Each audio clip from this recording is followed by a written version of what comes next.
deal, averaging 25 points on the road against top defences, including Green Bay and Houston, but at home they only averaged 9 points. That's why they're going to London. Yeah. That's why their home games are going to be in London. They think the longest road trip of all is going to help them, do they? That might be good thinking, yes, might be.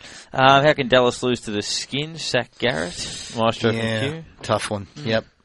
And a couple more that we'll get to in just a moment, but some of the issues coming out of the week before we say goodbye. I know a lot of people constantly talking about Atlanta. We've made comparisons with the Sydney Swans with them about how no one rates them at any stage of the season, despite the fact that they just keep on winning.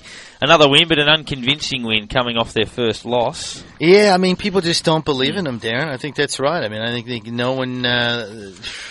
Look, Matt Ryan's a solid quarterback. He's not glamorous, but he's solid. Roddy White's a very good receiver. They've got a decent defense. It's a hard one to get around. I'm one of those people. If you ask me if they're going to make an impact in the playoffs, I'd say no. They may prove me wrong, but I just don't believe in them. What about the Saints? I mean, we touched on it earlier. They've found momentum. They're coming. And we wrote them off earlier in this. We were on them early in the season, and then we wrote them off when they had that bad patch. And now it looks like they're coming. Can they win? Yeah, I think they can. I mean, I haven't looked at their schedule, so that's the thing you always have to look at. But if they beat San Francisco, they're right back in it, without a doubt. Who gets named as the premiership coach then? Yeah, it's a good question. I know. I'm not sure who they won a Super Bowl without a coach. It's a great question. If they win the Super Bowl, who gets that? Yeah, I don't know. Are they tapping Sean Payton's phones? Or it would be interesting. What sort of investigation or I don't goes know. into what contact he's having with the coordinators? Yes, correct. Because as time goes on, coaching is more so done outside of game time these days. Like, it's not those old school days where the coaches bring him in and rah, rah, rah. Who calls the plays?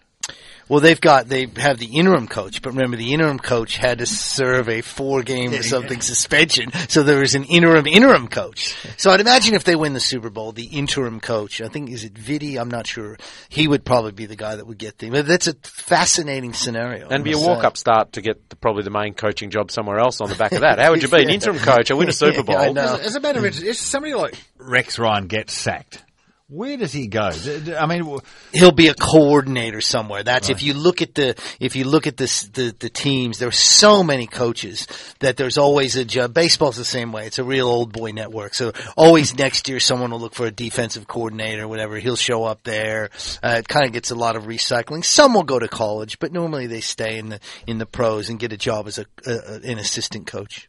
And one last one off the SMS, Memphis in the NBA. Someone inquiring as to whether they can. Grizzlies because I mean, I know when we were discussing them even a season ago, they were considered a bit of a dark horse in terms of that, but now obviously a little bit better than that. So. Yeah, I mean, it's whether you believe in them and there's some consistency. Zach Randolph is a guy who I watched a lot in Portland, and he's a very inconsistent, very, very odd character, but he's an unbelievably talented guy. So, look, Memphis is not the kind of team I'd want to go to war with, quote unquote. I wouldn't believe in them that much, but they're very talented and they're very dangerous. So they're certainly worth keeping an eye on, without a doubt.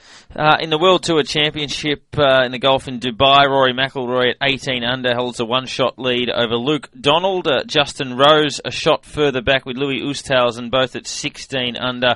Then Charles Schwartzel, a fellow South African, at 15 under. That's where the golf sits at the moment. Rory McIlroy and Luke Donald through 7 holes each at the moment. And he's in the biggest pot I've ever seen in my life. Look at this bunker. That's like a 40 backbeat. He's just hit his way out of it somehow. That is a big bunker.